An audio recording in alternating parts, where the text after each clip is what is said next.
안녕하세요. 이시우TV의 이시우입니다. 해당 분석은 초안 분석이며 최종 분석과 픽은 하단 댓글에 있는 링크로 문의 주시면 방입장 도와드리도록 하겠습니다. 방입장은 무료로 진행되며 절대 금전적인 요구를 일체하지 않습니다. 이번 분석은 승부식 88회차 국내 축구 총 4경기 분석 진행해 보겠습니다. 인천의 공격진은 수원에 비해 역량이 떨어지는 편입니다. 지난 코리아컵에서는 주로 어린 선수들이 출전하여 적극적인 모습을 보였지만 K리그에서 1대1 상황에서 확실히 우위를 점할 수 있는 선수가 부족한 것이 사실입니다. 인천은 간격 유지에서 문제를 드러내거나 뒷공간을 노출하는 등 수비에서도 최근에는 강하다는 인상을 주지 못하고 있습니다.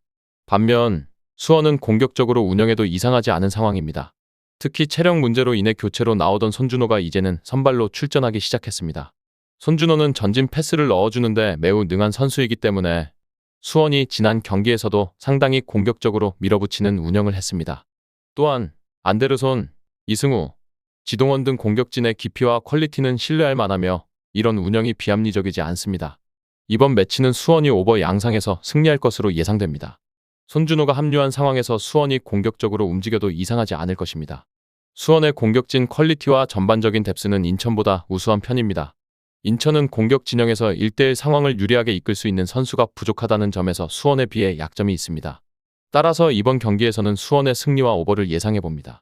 대구는 광주를 상대로 강한 면모를 보였습니다. 특히 박창현 감독이 부임한 이후 공격적인 성향이 더해졌음에도 불구하고 3대2로 승리를 거두는 모습을 보여주었습니다. 물론 광주에게 하프스페이스를 자주 공략당하는 모습을 보이긴 했지만 세징야와 에드가가 광주를 상대로 강한 모습을 유지하고 있습니다.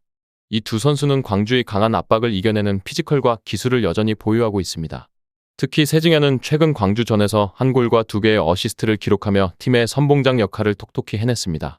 광주는 여전히 전술적인 기조가 좋게 평가받고 있습니다. 그러나 허율의 센터백 전환, 엄지성의 이적 등으로 인해 선수들의 퀄리티가 지난 시즌에 비해 떨어졌다는 평가를 받고 있습니다. 또한 아사니에 대한 감독의 신뢰도 완전하지 않으며 안혁주나 정지훈 같은 어린 선수들을 대거 기용할 가능성도 있습니다. 하지만 이러한 어린 선수들의 경험 부족은 경기에서 침착성의 부족으로 이어질 수 있습니다. 이번 경기에서는 대구가 오버 상황에서 승리할 것으로 예상됩니다. 대구는 전체적으로 공격적인 3백을 운영하지만 광주를 상대로 강점을 유지하고 있다는 점이 주목할 만합니다. 외국인 선수들이 대체적으로 광주의 압박에 강한 모습을 보여주고 있으며 광주가 하프스페이스 공략에 능하다고 하더라도 선수들의 퀄리티가 지난 시즌에 비해 떨어진 것이 사실입니다. 따라서 대구가 이번 경기에서 승리할 가능성이 높다고 볼 수 있습니다. 이 외에도 다른 축구 분석과 야구 분석 및 종합 픽이 궁금하시다면 하단 고정 댓글 링크로 문의 주세요. 서울은 김천을 상대로 대체로 강한 모습을 보여왔습니다. 과거 서울이 김천을 상대로 승리할 때는 강한 압박을 통해 상대의 중앙 공격 전개를 차단하는 전략이 효과적이었습니다. 그러나 이번 경기에서는 상황이 다릅니다.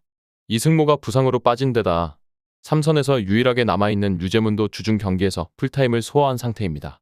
이는 서울의 에너지 레벨을 유지하기 어려울 수 있다는 의미이며 강상우를 포함한 수비수들도 예외가 아닙니다. 반면 김천은 이번 시즌 여전히 승승장구하고 있습니다. 비록 올 시즌 서울을 상대로 1대5로 패했지만 당시에는 3백을 사용하는 실험이 패착이었습니다. 현재 김천은 4-3-3 포메이션으로 운영하고 있고 강한 압박을 이겨내고 전개할 수 있는 이동경이 팀의 강점으로 자리 잡고 있습니다. 이동경은 최근 2경기에서 한 골과 1개의 어시스트를 기록하며 미드필더로서 빠르게 적응하고 있습니다. 이번 경기는 김천이 승리할 가능성이 높아 보입니다. 서울이 김천을 상대로 좋은 성적을 거두었던 때는 강한 중앙 압박으로 상대의 공격 전개를 막았던 경우입니다. 하지만 현재 서울 선수들의 전반적인 피로도가 상당히 높은 상황이 아쉽습니다. 반면 김천은 이동경이 전개와 득점에서 중요한 역할을 잘 수행하고 있습니다. 따라서 김천의 승리를 예상하며 서울이 김천을 상대로 강했던 점을 고려해 핸디캡을 적용하는 것도 좋은 선택일 것입니다. 대전의 최근 경기 흐름은 후반전에서의 뒷심 부족이 원인입니다. 최근 2경기에서 선제 득점을 기록했음에도 불구하고 후반전에 역전당하면서 경기를 잡지 못하는 경우가 발생하고 있습니다. 포항은 후반전에 강한 힘을 보여주는 팀으로 대전은 포항을 상대로 후반전에 실점해 승리를 놓치는 일이 잦습니다. 최근 2번의 맞대결에서도 대전이 먼저 골을 넣었지만 포항이 이를 따라잡아 대전이 승리하지 못한 사례가 있었습니다. 대전은 포항 앞에서 고양이 앞에 쥐와 같은 모습입니다.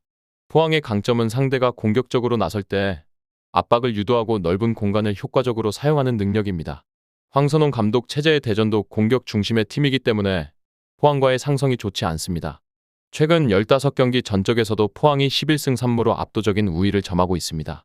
이번 경기는 포항의 승리와 오버를 기대할 만합니다. 대전은 공격적으로 나서서 선제골을 넣는 데는 성공하지만 이를 지키는 데는 여전히 부족한 모습을 보이고 있습니다. 포항을 상대로도 후반전에 밀리면서 선제골이 무용지물이 되는 경우가 많습니다. 포항의 후반전 힘과 대전과의 상성에서 앞서는 요소를 고려하면 포항의 승리가 예상됩니다.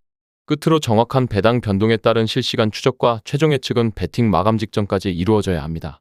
위 부분을 참고하는 배팅이 아닌 더 근시적인 결과는 배당률 흐름의 변화 및 경기 시작 전 결장자 정보에 따라 변동될 수 있습니다. 함께 배팅으로 더 효율적인 승률을 만들고자 만들어낸 채널입니다. 모든 경기를 영상에 담아내기엔 한계가 있습니다. 이 외 다른 경기들의 정보와 결과 예측 및 더 많은 도움이 필요하시다면 분석방으로 언제든지 연락주세요. 최선을 다해 보이겠습니다.